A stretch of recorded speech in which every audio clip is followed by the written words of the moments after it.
Hello, hello, friends. So this podcast is in the bite-sized nugget time slot. We had the weekly spot, but it might be a little bit longer just because I wanted to record about the holidays before it gets too late and we're already in the thick of it.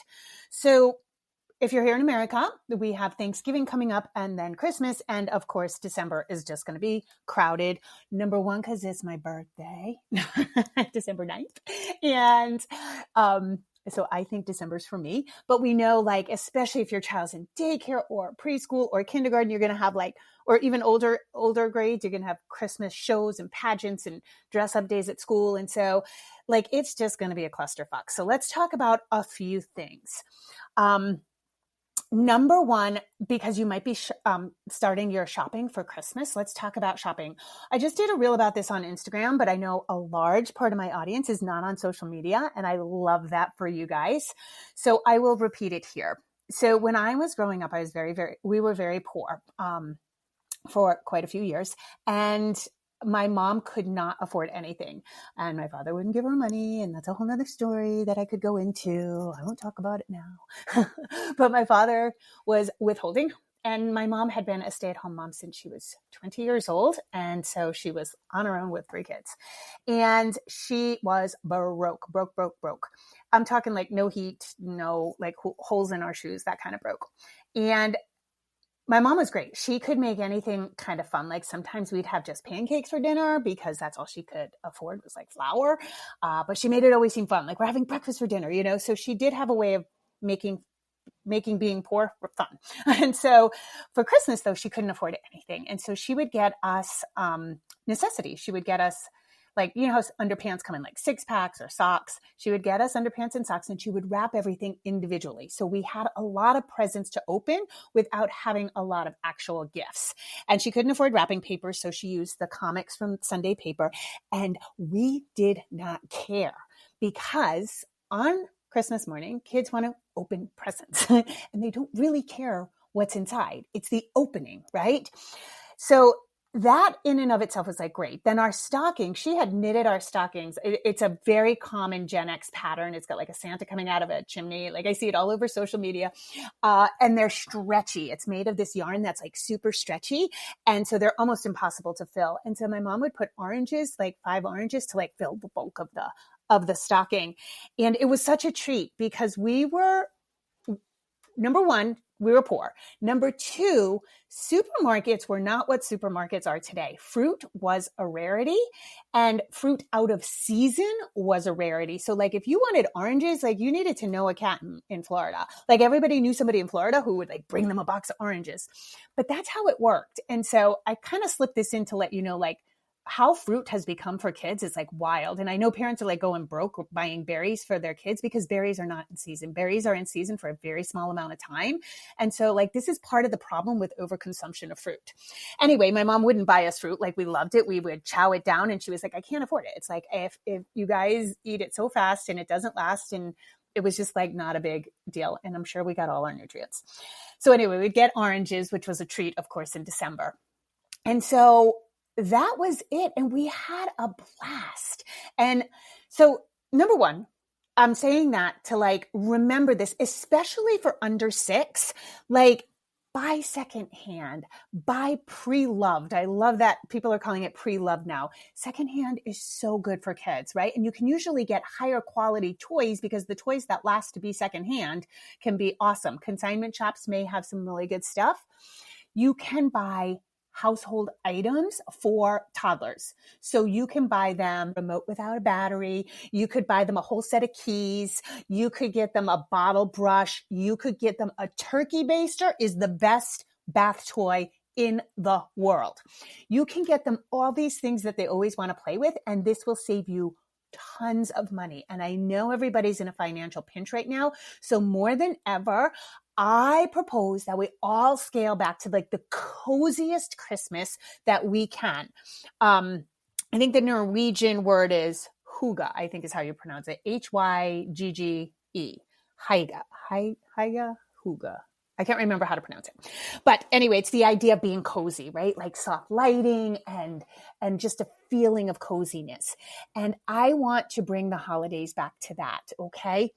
I'm just giving you some reminders because, as always, what I'm really fascinated now is why the hell are we all overstimulated, overwhelmed, and burnt out? And so it's like a parenting thing. I don't think the kids have changed, and I don't think parenting has changed all that much. The expectations on parenting have changed, and part of that is our expectations. So just a reminder, memories and traditions are not the big thing. So apparently, and I only know this from social media because I am up on zero trends, is a Ralph Lauren Christmas. So I guess people are doing freaking designer Christmases now, or themed decorations. No. Pull out your old decorations. Your old decorations are great. You don't need another blow up for the yard. Okay. And I think if you spend, November and December with slow decorations, like a little bit at a time. You don't have to rush. It doesn't have to all go up at once, right? But I have always been such a fan of dried oranges. I feel like are magical. So I dehydrate some oranges, cranberries, and little you can buy like twine at Walmart even, and little twine bows, and just making garlands out of that. And it's so fun. And what I like is I do a popcorn and cranberry and orange garland for my tree. And it is my December activity. And I wish I had more handcrafts. I've tried to knit for years. I'm too tight. I'm too wound up. I'm sure that's not shocking to any of you, but it's like I haven't gotten a handle on knitting, and I wish I had the patience for embroidering, but it's like a mini embroidering, right? Like I'm stringing the garland. The December 1st, I watch Elf, and from there Die Hard, and then Love Actually, and then it's just like whatever. So I'll sit there and I'll just, I'm sewing, even though I'm sewing popcorn and cranberries, and I love that. And then that gets fed to the birds for the winter. And so it's like recyclable, and it's something fun to do. And, depending on the age of your kid, you could get a bigger needle if you're so inclined, and maybe your child can do this with you, or maybe they can, hand you the cranberries or something. So it's a great activity to do together. We don't need to decorate. If, your finances are so tight, it's okay if your house has a couple of strands of lights. Like we don't all have to compete like in, what's that, Griswolds? Like we don't have to compete with our neighbors. And I just want to bring it down. Memories and traditions are made in these softer moments, right? I talk about this usually at the beginning of summer too, because especially working parents feel this like pull. When I say working parents, I mean working outside the home. Stay-at-home parents absolutely work, but I'm talking about like when both parents work outside the home, or single parent, and they come home and they often have guilt around the holidays or around summer, and they try to make up for it and like jam memory making into it, and they tend to overdo. Yeah, we all do, myself included. So we have to actively scale it back, right? And memories are not made in the big things. Memories are not made in the big show. It is always made in the quieter moments. And I did this episode a really long time ago, but the idea of core memories is absolute bullshit. It was put into your consciousness by the movie Inside Out. There is no scientific basis to it. Okay. The idea that you are cementing core memories, I see this all over the place online, like, oh, what a core memory. No, you cannot control what your kid remembers at all. Okay. And memory is interesting because memory is literally you are remembering the last time you remembered it, which is how memory gets so skewed. My brother, sister, and I have different memories. Yeah. Memory gets skewed because you remember it the last time you remembered it. So think over your lifetime how watered down it gets. It's like a game of telephone with yourself. So the idea that you can craft an experience that your child is going to remember is absolutely false. Where memory is formed is in the feeling. So your child is going to remember the feeling more than your child is ever going to remember the event. And the event may create a feeling, but the event won't create a feeling if you're fucking stressed out. Listen to me, okay? If you're anxious, if you're family pictures usually have the worst memories because parents are just so stressed out. You're in your good gear. Everybody's yelling. It's weather dependent. So you have this beautiful thing that the photographer happened to capture like a great moment, but a lot of times it falls apart at the seams.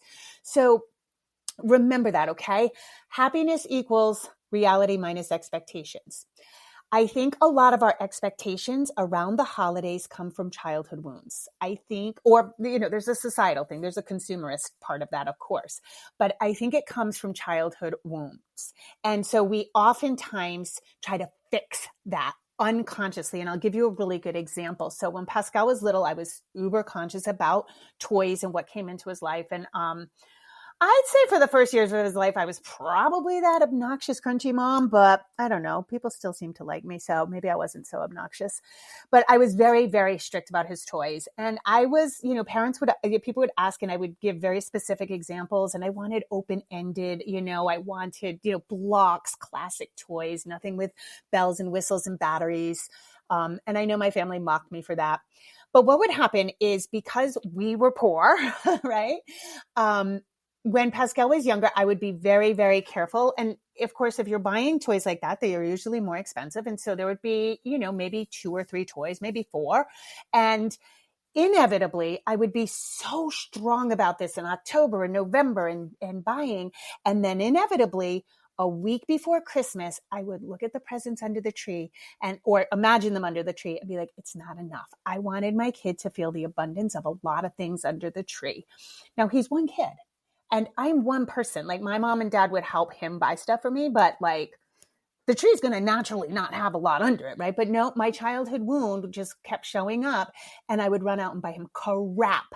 I'm talking about the worst toys, just so he'd have more to open. Just so that vision under the tree. And I realized, I think by the time I realized it pretty quickly, by the time he was 3 or 4, I was like, oh my God, what am I doing? These are the toys that break. These toys are a pain in my ass. These toys have to get thrown out very quickly, or he loses interest very quickly, or there's nothing to them, right? There's no interest.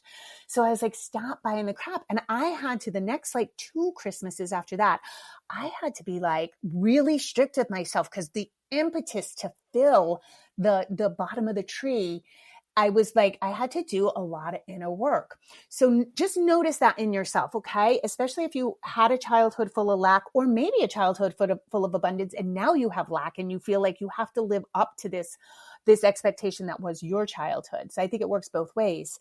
So just manage your expectations about the gifts.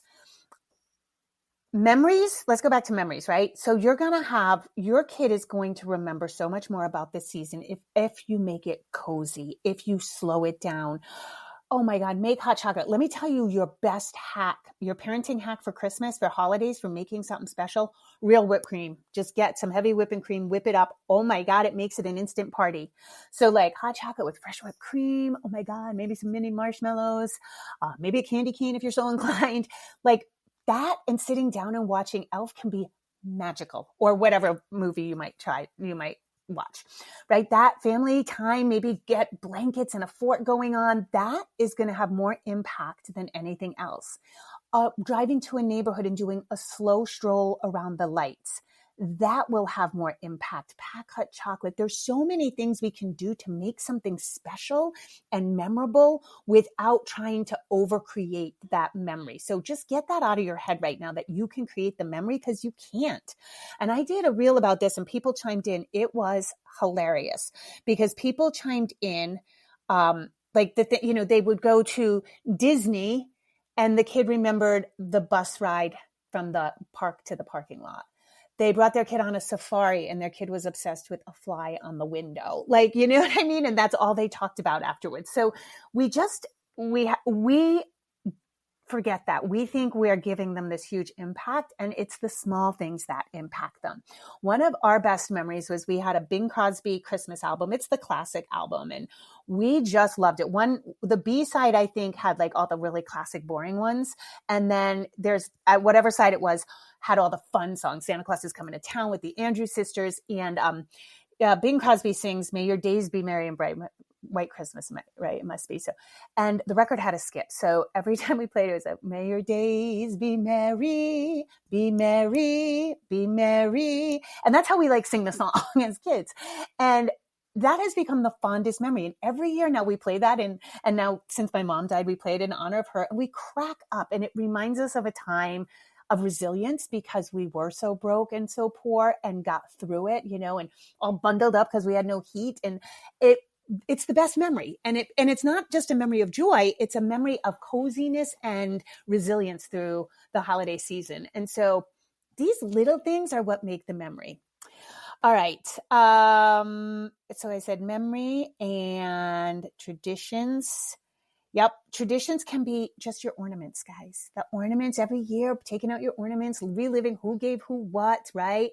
Hanging things up. It doesn't have to be matching Christmas PJs. It doesn't have to be, a photo here. It can be all kinds of things. So traditions are just the things we do and repeat and that kids have a fond memory of.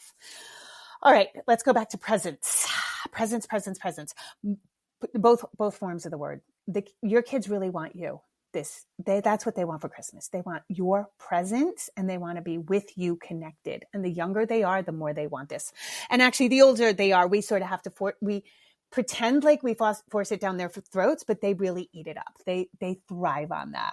And I know this because your kid will be 16, not looking you in the eye, be grumpy. And if you take something away from the holiday, they'll be like, what are you doing? That's the thing we do every year.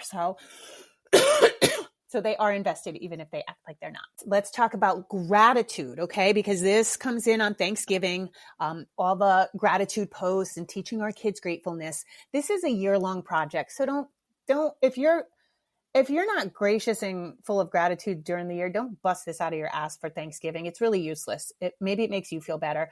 Like, honestly, if you don't go help in a soup kitchen, don't do this on Thanksgiving. They don't need your help on Thanksgiving. The whole world goes, right? Everybody does their gratitude task, but these are things you should be doing throughout the year. Some sort of community service, some sort of working at a soup kitchen or a food bank or something like that. So I would encourage you to do community service. We don't build gratitude during the holidays. In fact, gratitude takes a hit with kids. So first and foremost, throughout the year, one thing that I did with Pascal when he was younger that we had so much fun doing, we co-slept. And so over my bed, we put butcher paper up, and every night we would write 3 things we were grateful for. And we started this before he could even write. So I would write it out and he would tell me. And we would, sometimes it was just the good things that happened to us that day. You run out of heat and house and water, clean water and things like that pretty quick. And so it really just got to be almost a reflection of our day and how grateful we were for one another staying calm in a hot moment, or just good things that happened to us or good people we met. And it really just was such a great reflection every night to sit down and think of something. And there'd be nights where we'd be like, I can't even think. And so we'd have to stretch our minds a little to stretch our gratitude. So I encourage that. But let's talk about the flip side, because when we talk about opening presents, seeing family, giving your kid things, kids can be the most ungracious little cretins on the planet. And so, and they're just so open, if they open a present and they don't like it, they might just toss it. They might say, I don't like this, So some of this, of course, is out of our control, right? And as your kid gets older, they get a better understanding of this. But some of this could be like, we're going to go to grandma's house and we're going to open presents, and you may get some presents that you don't love, but that's okay. Because when somebody gives us something, we thank the person anyway, even if it's something we don't really care for. They don't need to know that we don't really care for it. Okay. We can talk about that at home. And so you can prepare your child, but you have to remember one thing: opening presents becomes a frenzy. It just does with every kid. And especially when there's a lot of, you walk into a relative's house or maybe even your house, depending on how many members of your family, the under the tree can be huge. And so little kids are just like, what? They cannot regulate. And so remember that opening presents becomes a frenzy. I'm not sure there's anything you can do about it. I mean, you can try to hand things slowly. We've always tried that. And again, it just depends on your kid and your family situation, but just know that it happens. I think when we have the expectation that everybody's going to be chill and just open one present at a time, that's when it gets warped. So knowing is half the battle. So I would encourage that first and foremost. Now, there's other things we can do, especially let's kind of focus on Thanksgiving, because Thanksgiving is the big meal coming up. And then, all these tips will follow actually. So number one, before any big dinner, feed your kid first. Always feed them at home, feed them the good foods. Do not try to get them to eat a nutritious Thanksgiving dinner. I just abandon hope. Okay. But what you can do is feed them a lot beforehand. And you can feed them, you can give them even good protein snacks on the way, but make sure they eat first. Most Thanksgiving dinners aren't properly timed for a toddler's appetite. And so they're going to be hungry. They're going to eat the white roll, the white dinner roll, guys. That's all they're going to want but just put a lot of butter on it. That is not the place. That is not the time for you to worry about nutrition. Enjoy your family, give them the mac and cheese and the bun. And you know how I feel about this. No other time.